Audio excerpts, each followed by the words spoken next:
Kuya, ilang buwan na yan, kuya? Ito pa isang buwan pa lang. Ay, isang buwan pa lang. Ay, itong isa na itay, oh. Malaki na to, ah. Eh po mahigit isang buwan. Mahigit isang buwan itong baboy na ito. Dadalawa na. Anong pinapakain mo din yan, kuya? Ito po nilalahukan ko na ng ipa. Ng ipa? Para makatipid at sobrang mahal baga ng bahog natin ngayon. Ay, kumusta man, kuya, nung tayo ay, na ano ba yung sakit sa baboy? Swine fever. Oo. Ay doon po ako sobrang nalugi. Ilan nung kuya ang baboy mo? 10. 10. Ay di talagang grabe pala, kuya, ang lugi mo nung mga panahon na yun, ano, kuya, no? Minsan gusto kong makatipid, nilalahukan ko ng mga dahon-dahon ng gabi, San Fernando. At hinihingi ko na rin ang mga sagmaw ng kapitbahay. Nilalaw ko sa bahog. Ay parang may sakit pati yata yan, ibang ano na, bubutol-butol. Tinagatan po yan ng niknik. Ay di pagka ano pala, nilalagyan mo pala yan ng katol. Eh di na po. Para maanohan yung Nawawala din naman. Nawawala din. Ay di, ilang sako rin ang naubos mo, kuya, sa alam mo, pag-aalaga nga ng baboy, ilang buwan ka bago ka magbenta ng baboy? 4 na buwan po. 4 na buwan. Umuubos po ako sa, halimbawa, sa 2 baboy. Umuubos ako ng 7 sako diyan hanggang pag-harvest. Ang puhunan sa isang baboy, magkano din, kuya? 2 po ang isa niyan. 2 ang isa. Ay, ilan yan ngayon, baboy mo na yan ngayon? Bali, ano po yan ay 7.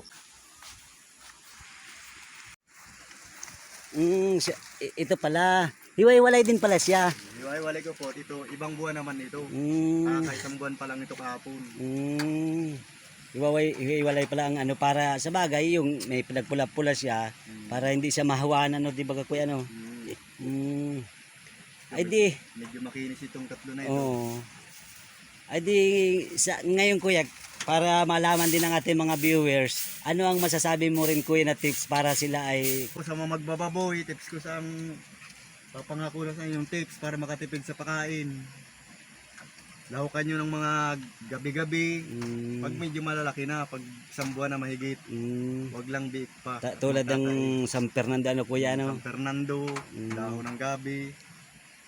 Saka kung may mga kapitbahay kayo na nag-iipon ng sagmaw, hingin na rin ninyo. Babawag na rin, ano, kuya, no? Butit hindi, kuya, napipigsot pag ano pinapakain ng mga ganun. Eh, hindi naman po, wag lang lagi. Lalawakan mo rin siyempre ng feeds kahit paunti-unti. Yun pala, kuya, ang tips ng ano, pagbababoy. Dahil po yung dalawa, kung gusto niyo makita.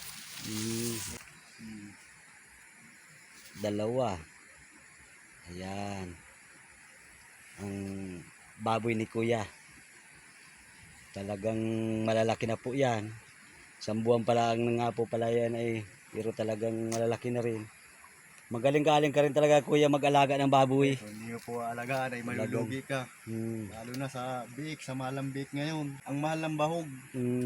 Pero masara sa atin ngayon. Pero ano, may napasok pa ritong mamimili? Meron din po, ilan. Kaya lang binabarat pa. Kinukuha nila ng bultuhan yung ano naman na baboy. Initimbang po yan. May bracket pa sila. May bracket. Magkano din, kuya, ang bintahan ng baboy? Yung nakaraan ay nagbinta ko sa buhay ay nabot lang ng 120 ang kilo. Ang kilo. So guys, maraming salamat po sa panonood ninyo. Paki-subscribe na rin po ang aking YouTube channel. Bye-bye.